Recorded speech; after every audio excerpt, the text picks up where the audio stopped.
Okay, we're going to talk about the moon and moon phases. Now, here's the thing that we need to realize. One, you guys have been looking at the moon all of your life, and you really don't put a lot of emphasis on understanding what the different portions of it, the dark areas, the light areas. When I was a kid, my grandfather sat me down and shared stories. I've got Native American ancestry in our family, and one of the stories that they shared with us was about a young Indian brave who was trying to provide food for his family. And what he had done is he had went out hunting, and he found a rabbit. And he ends up chasing this rabbit for miles and miles and miles, and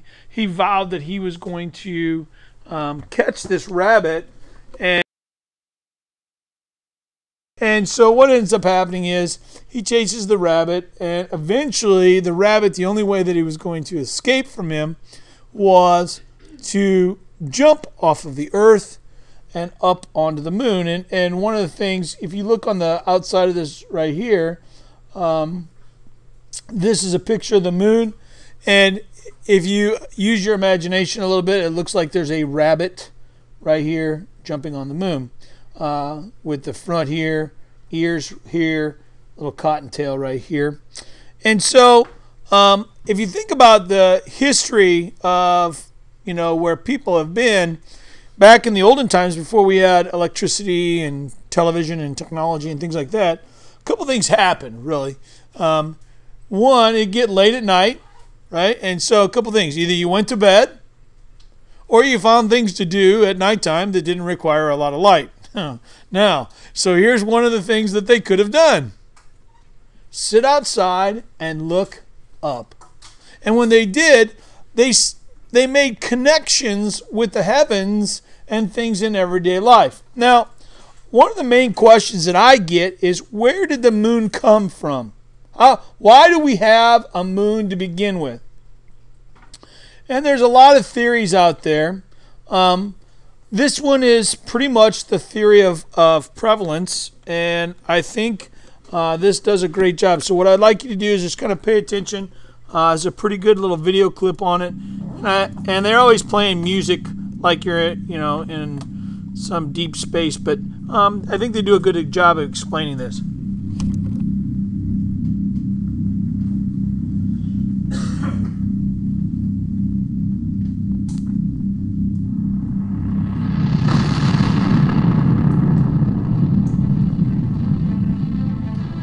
For centuries, mankind has peered into the heavens at our moon and wondered where it came from, how it came to orbit around the Earth, what it is made of, and why there are so many similarities and differences in the Earth's and the moon's composition. The Earth's moon is unusually close to the Earth and is a key to life on our planet. It governs the ocean's tide cycles, which may have been necessary to prepare for the first stages of life in our oceans. But its origin has been the subject of a number of different theories. The current leading theory is that a planetoid about the size of Mars smashed into the Earth some 4.5 billion years ago, blasting off a chunk of the early, still developing Earth, and the remains of both planets came together to form the Moon. This has become known as the giant impact theory. Astrogeologists have recently come closer to proving the theory by scientific examination of Earth and lunar rocks brought back by the Apollo missions. Evidence is suggesting that even life on Earth may not have been possible without a cataclysmic event early in the Earth's history. Giant cataclysmic impacts are not new to our solar system.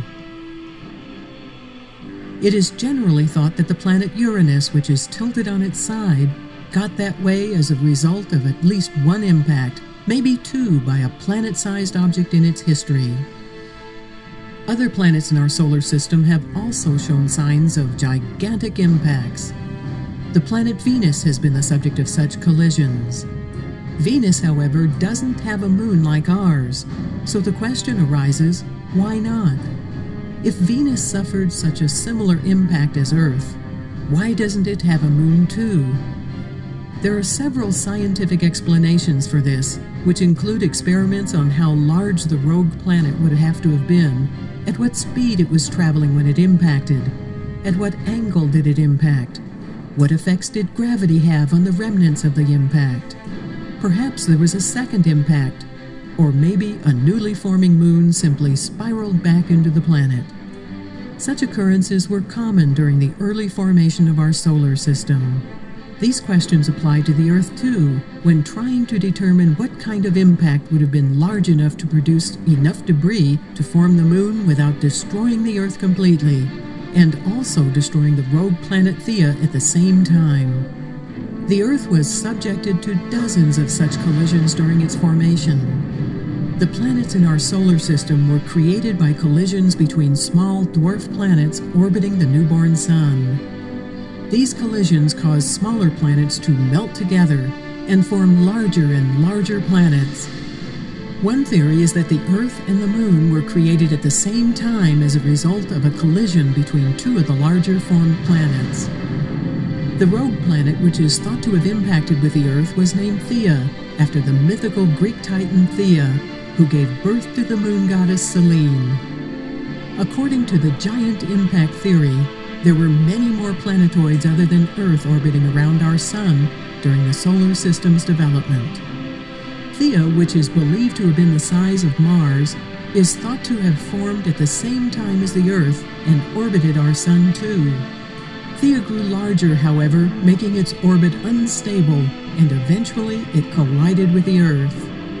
In the last days of planet formation, a body as big as Pluto probably also smashed into Earth after the planet had been clobbered by Theia. Some theorists suggest that this is what could have knocked the Earth off its axis by 10 degrees, where it is today.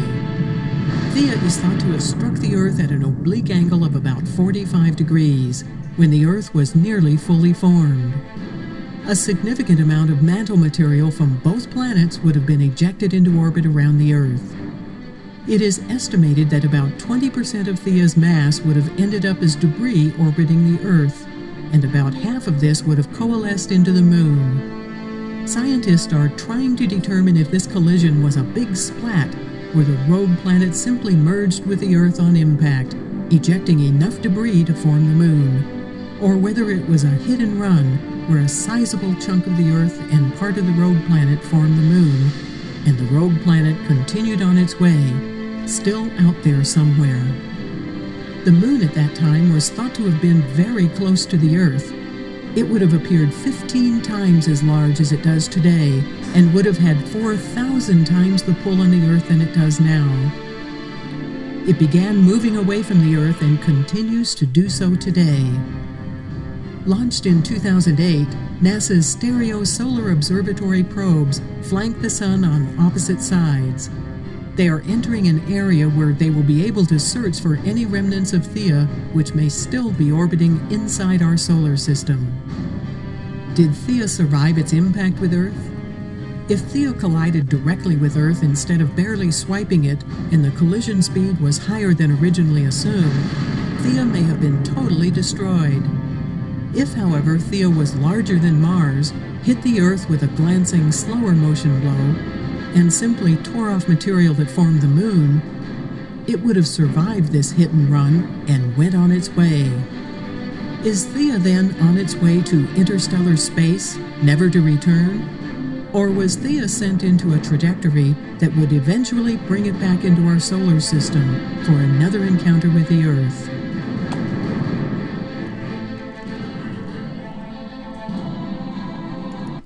So, really good questions. And, here's the thing. If you think about it, brings a lot into question about what's out there. Either way, we know that the theory that's there ends up causing us to have a moon. So, here's what I want you to understand. So, when we understand the phases of the moon, it's pretty straightforward. There's a couple of simple ways of doing this. Now, first of all, the moon is such that there is always changes, right? So it's doing the same thing that the Earth is doing. And so if you look at the sun's rays in this particular scenario, right, the moon is at a place right here where a portion of it is always going to be lit. Why? Because the sun's facing it. Now, there is a time when it's not lit. That's if there's an eclipse, and we'll talk about eclipses as well. But the dark side of the moon gets lit too, depending on where it's at in its rotation and where the sun is. Right? So what I'm saying to you is there isn't a particular portion of the moon that's always dark and a particular portion of the moon that's always right. It's just you can't see it. It depends on where we're at. So if we think about the moon, just like us, the moon is rotating and the moon is revolving. It's going around us and it's going around while we go around the sun, but it's also rotating. And so what happens is we see these different times when the moon has rotated or moved, and we call them phases. Now, this particular diagram I think is really good, and it's easy. And when I look at this diagram, one of the things that I think about is I think about the Karate Kid, right? So you guys are all familiar with the Karate Kid. Danya-san, wax on, wax off. Well, here's the deal. When we're looking at the phases of the moon, the Karate Kid is partially right. Mr. Miyagi has almost got it, right? So when we talk about a new moon, right? So in this particular diagram over here on the right-hand side, this is the sun. Obviously, we know that we can't fit the entire sun on here because the sun is so much bigger. And which bigger, the moon or Earth? Well, obviously from our lab that we did with the Play-Doh, the Earth is bigger than the moon. We know that. All right, so if we start over here on the right, the sun is projecting towards the Earth. The moon is in between. What you have is the dark side of the moon is lit up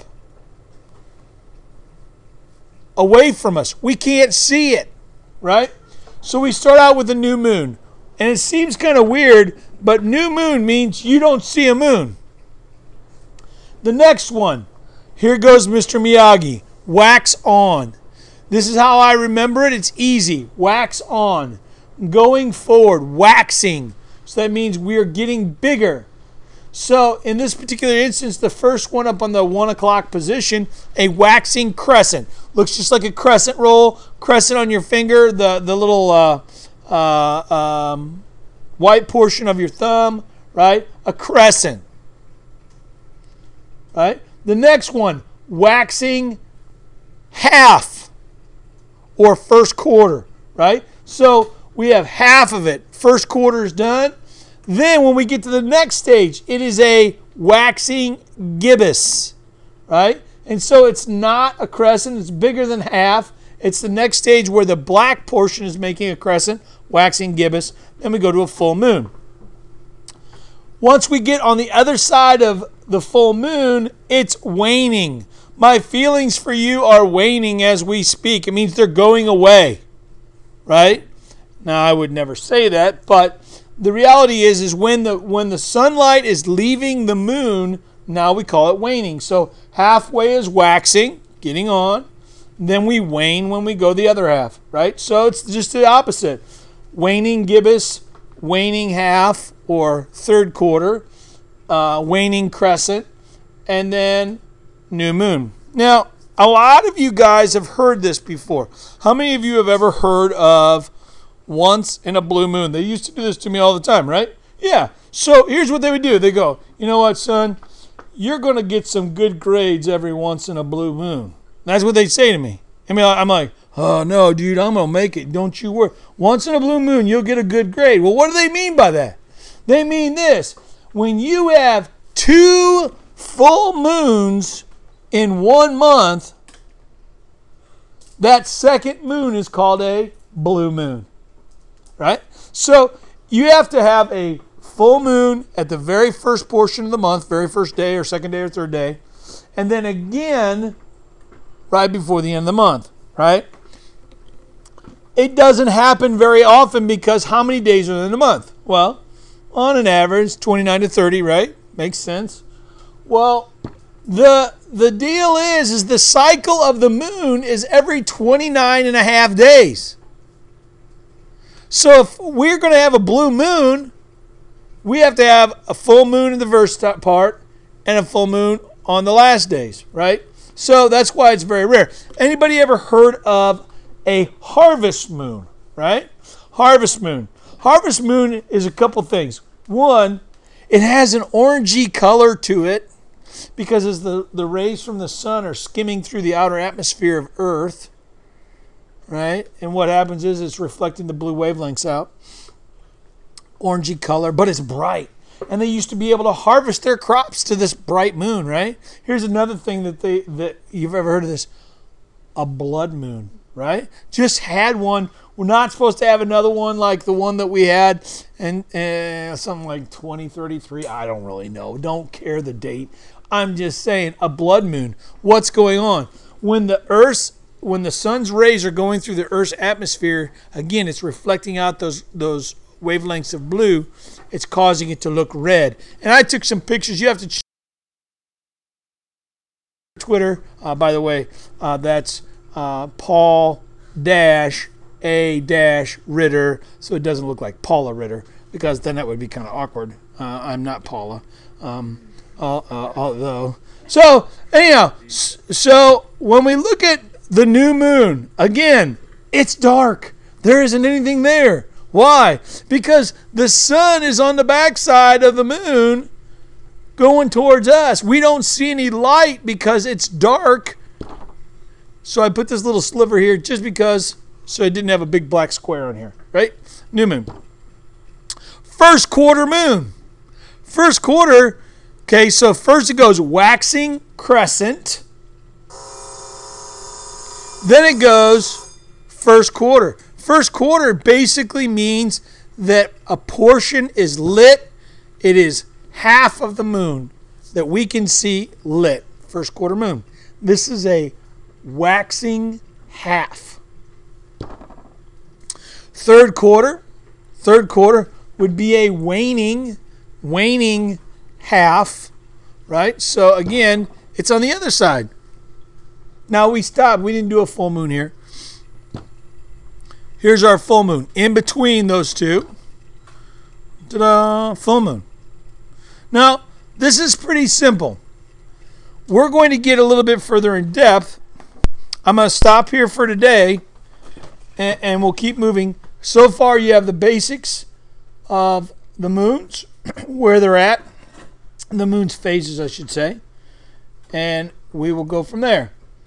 So I hope you had a great time listening, and we'll catch you on the next one.